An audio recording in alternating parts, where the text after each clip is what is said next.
Hello, everyone. Welcome to the Skillify session. I'm Dr. Jasbir Grewal, Associate Professor, cum Course Coordinator of Sociology.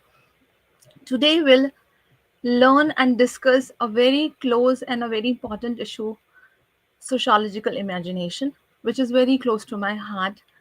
And before I start, I want to brief about this concept of text, which is written by C. Wright Mills, and what he talks about in the text, why is he has written about this concept, what is the context. Just I just wanted to brief you about. Let's start.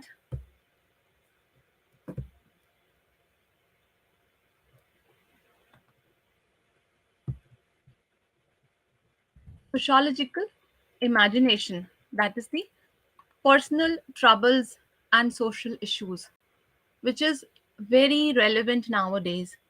We all have a personal troubles, and we all are everyday basis facing some or the other personal troubles, and there are some social issues also, but there is a very close connect between these personal troubles and social issues.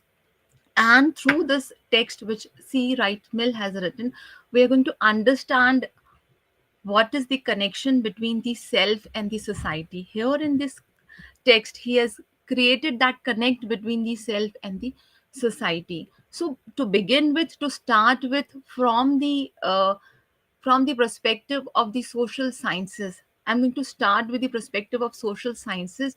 To begin with that, why are the social sciences are there? What is the need of social sciences? Why do we study history? Why do we study political science? Why do we study economics? What about the economics? Why do we study sociology? And why it is important to study sociology? And there is a connection between sociology. There is a connection between sociology. Why? Because sociology create that connect between self and the society. So, and when I'm talking about the this book which Mills has written, I'm just going to give you a brief about the context, because for me, whenever we are going to any concept or a theory, the context is very important to understand. Because see, C. Wright Mill, he was born in America. He was born in Texas. He died in New York. He was born in 1916 and he died in 1962. A very short life he had lived. But remarkable work he has done in the social sciences, and remarkable work from the sociological and from the theoretical perspective which he has given through the sociological imagination. Thus, he has talked about the everyday life of our people, that the everyday questions that what we are facing, that are we really unique, that the problem we face every day is just our problem. It's just problem that all these problems I'm facing, that because of my bad luck, am I born in a wrong family? All these questions can be understand through the connection between the personal and the public issues. And C. Wright Mill addresses these questions very well. In a way, you can say he certainly speaks to each one of us. And that is the reason why I have taken this, why I have chosen this topic. And secondly, also I have chosen this topic um, because very specific to the reception of India today. That is, there is a connect when he has written this book in 1959 of in America, and there is a close similarity. There is a close connect between the America of 1959, particularly particularly of India in 2018. The way everything has changed, the way the social sciences are produced, the transformation in the academia, the transformation in the media, the transformation in the marketing agencies, everything has changed during that year which I'm talking about. So, looking back, this would give us some insight to define contemporary India. That is why I have chosen this topic. To start with, this is the book Charles Wright Mills, the sociological imagination. I wanted to give you the side of the book as well. So, sociological imagination, according to Mills, is the ability to connect personal challenges to a larger social issue. The father of sociological imagination is he who has given the insight about the real life, that neither the life of an individual nor the history of a society can be understood without understanding both. For an example, I'll just brief this quote by giving you an example of, let's take an example of a breaking marriage, or a marriage who's probably about to break. There is no possibility of remaking that marriage, but being a part of a patriarchal society, we wanted to save the marriage, saying women that, you know do the remake or try and manage the marriage, because divorce is a social problem. We do not want to face that social problem. We wanted that somehow this marriage can be saved. This is again, so we as a individual want to see the problem in a new defined way, that this is the social problem. You can see it from the one lens only, but C. Wright Mills here has given us different way, different lens to see it. He defines here that in the same issue, he's saying that women has become independent, and therefore men is not able to cope up as a co-partner. See, very beautifully he has redefined the situation, and he is talking about the men's education to cope up with the women. So the beautiful articulation of the same issue he has given. And why to face a social problem, you have to face a social problem as an individual. You have to face a social problem.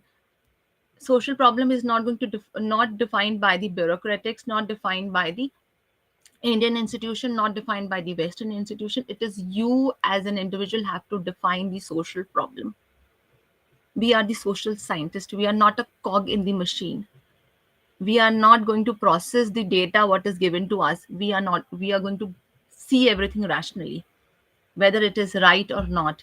We have to see everything from a different lens. This is what Mills has given us. We'll be talking about lot many other issues also, which is pertaining and which is prevalent in our society, and we are facing them every day, be it a poverty, be it unemployment, be it inequality, be it recession, be it anything which is present here around us. So, social thoughts, according to Mill, is not something limited to professors of sociology, but these social thoughts should be given to each and everybody here with us, and everybody should think in that way.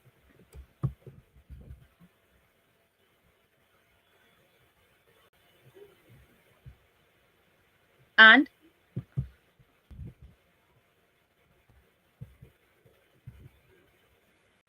understanding sociological imagination, we need to understand that sociological imagination is the ability to link the experiences of social processes and structures of the wider world, which is very important.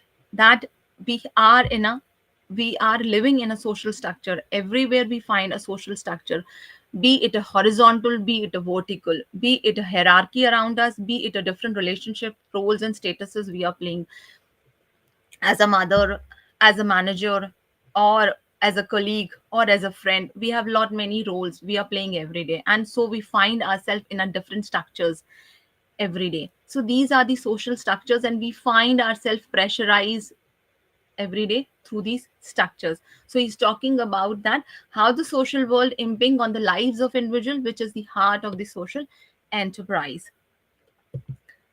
Then he's talking about the interconnection between the personal experiences and the larger social issues which are there, and larger issues as in the relationships we have with our friends, with our colleagues, with our close ones, dear ones. We find that we are stuck in a situation, we are all alone to face that situation, but no, there are hundred and million of people, those who have already gone through that situation, already gone through that experience, and have already faced that, and have already come out. So it is not you all alone. Maybe at the time of in a situation where you find depressed and depleted, you all your resources have lost, or someone, your dear one has, you have lost one of your dear one, or you're feeling that after getting so much of qualification education and you're not getting a job, so you are unemployed, you are striving to achieve your dreams, maybe any problem. So it examines the relationship between a biography and history, identifying the connection between the yourself and society. And we find ourselves by these social forces. What are these social forces? These are peer pressure, culture, social structures, some kind of authority we have at our workplaces, where we have to achieve the given deadlines. So all time we have to face all these situations, but we lose the impression that we are not all alone, there are several other people also. So we have to solve that situation from the sociological perspective. And let's understand what is personal troubles and social issues. So personal troubles of an individual is what are your personal troubles? Mills believe that people function in their personal life as an actor, actresses who make their choices about the friends, family, groups, schools. And these are your personal troubles. Sometimes you are failed to take a decision, you are stuck going for a new job, you find it difficult uh, to come up with a work profile, you cannot meet the deadlines, or going to take an admission in a new college and a new university, you're not getting the stream you want and you are feeling stuck. But there are several other people also, those who are going through the same dilemma. If you want to achieve some position, you're applying for a competitive exam, you're not going through that, you're not getting through the competitive exam, and you're after, even after several attempts, you are actually losing every time. Then you have to see the same problem through the bigger picture, or through the social lens, that why you're failing, what are the things where you need to work on. Wh- what is the what is the result, what is the merit, what are the actually closing lines, what is the percentage you need, what improvements you need to make. So all these things you can work on. Then social issues, public issues are when the matter involves local environment of the social structures. Social and public issues are beyond one's personal control. That is what we usually think. So I'll explain that through the different examples. As I've just had, social social structures are both horizontal and vertical. Horizontal social structures, that are physical characteristics of community in which we are a part of, biography, his society and history, as you can see here. And vertical social structure, that all the social inequalities which are there in the societies, be it based on the rank, be it based on the position in the society, as achieved statuses in the society, unequal distribution of the positions, of the resources, middle class, lower middle class, and all these put a lot of pressure on an individual while taking a decision, while making a choices in the life. So let's understand this through a very simple example. As Mills has very rightly stated this example of America, the obesity issue, which is very prevalent in America, when he has written the book. And I have also taken this example just to simplify the concept. Obesity is an example of increasing a growing problem in North America, and very clear statistics he has given in the book. If you go through that, majorly all the adults and the young people are obese. Out of 1 out of 5 is obese, which is a very big number if you take the population. But why people are actually getting into this problem of obesity? What is the change in their lifestyle? In the same statistics he has given of Canada also, which is again a very important concern. If we look at the bigger picture, maybe we can see it as a very personal issue, that people, that you specifically, if you're putting on a weight, you're not doing an exercises, you're not going for a lifestyle change, you do not work, you are very lazy, you know you are not actually putting in required effort. But when you see the entire statistic, when you see the entire data, you find that this is the statistics he has given, that you can see this is not the personal issue, this is a social issue, and pertaining to the data of adult and youth, which is really a concern because it's a growing issue. This issue is getting increasing day by day, and so it will lead to a social issue, and it would need some kind of changes in the government policies as well.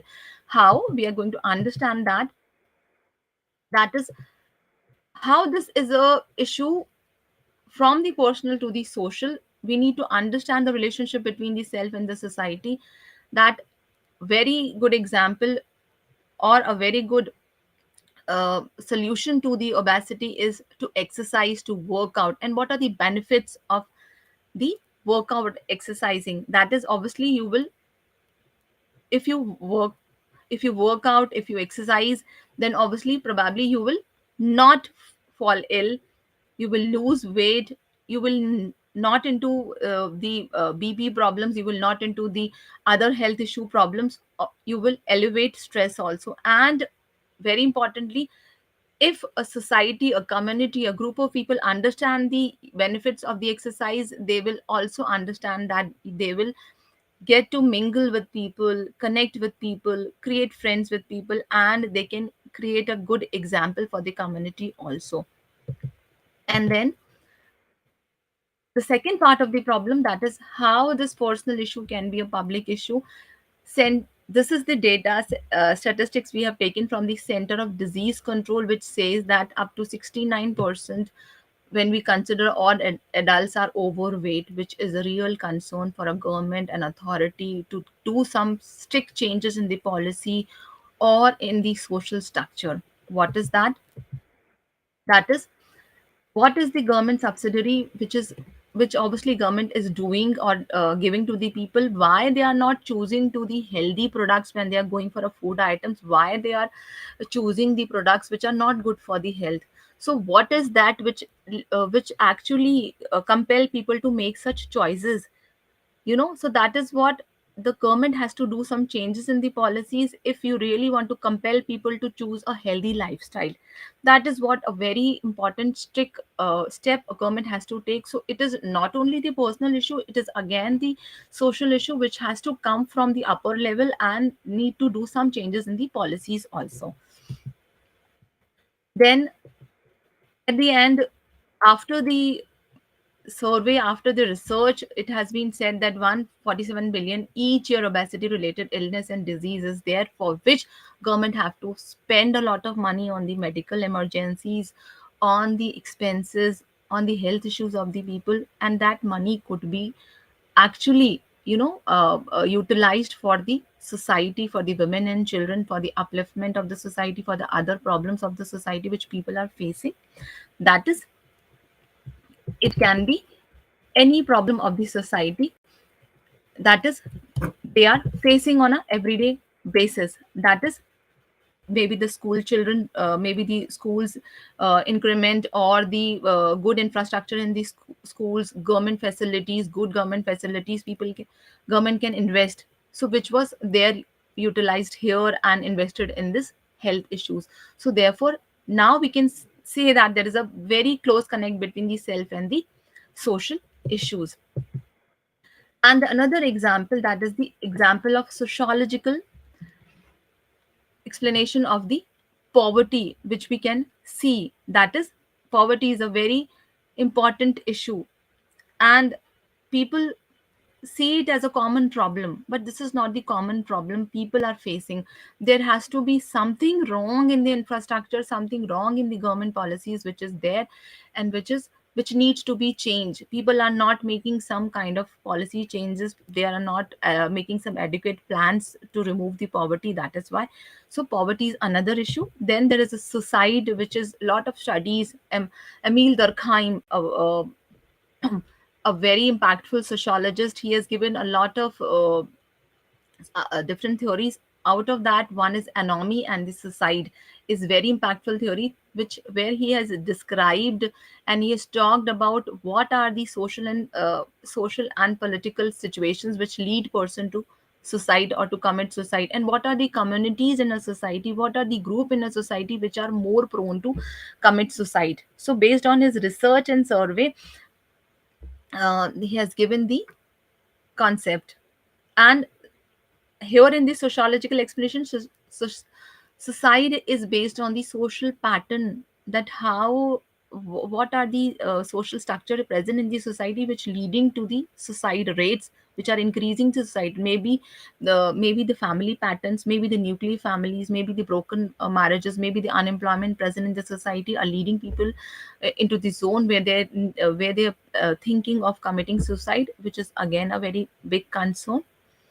So there, therefore we can say that your personal issues are not your personal issues, but these are your these are somewhere social issues also. All sociologists are interested in the experiences of individual and how those experiences are shaped by interaction with social groups and society as a whole.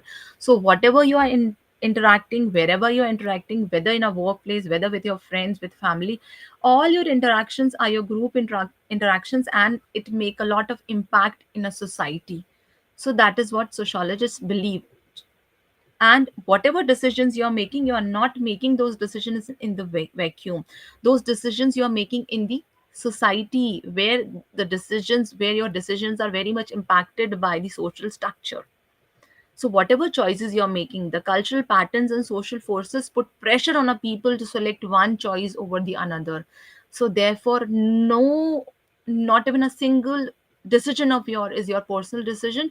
Each and every decision impacts the society, and your decisions are even impacted by the society. So, sociologists try to understand these patterns, examine the behavior of a large group of people living in the same society, and experience how they're experiencing those pressures. So your personal private or your social historical conditions are all similar. So whenever you are in a fixed situation, you wanted to understand why you are in that situation, try to think with a different perspective using the sociological imagination.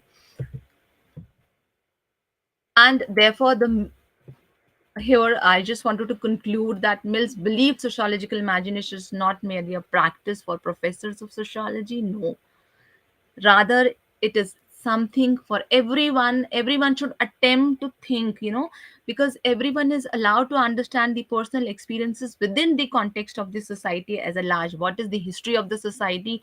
What are the social, political, economic condition of the society? Why are you making that choice?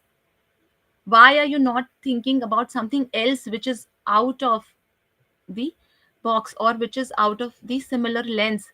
So the people, those who are not using the sociological imagination, or whenever we are not using the sociological imagination, we are vulnerable to apathy.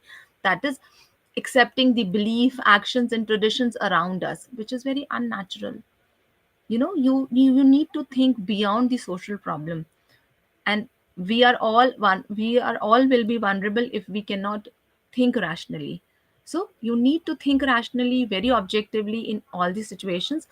To conclude here, sociological imagination is the ability to see the context which shapes the individual decision as well as the decision made by others. That is what. So to end here, I just wanted to end that sociological imagination and the examples what we have just discussed here is are not dealt by one individual, but these are social issues. They are often experienced by thousands and million of people of others in the globe, not only in your country but other countries as well. So they are the social issues and not your personal troubles. So therefore, whenever something, their current station in your life, whenever anywhere in your life you're stuck, you just think what Mills asks you for. Is that so? Do you believe every outcome has a social cause or not? So try and think from the lens which C. Wright Mill has given us. That is that so? Am I thinking right? Or there can be some other lens also.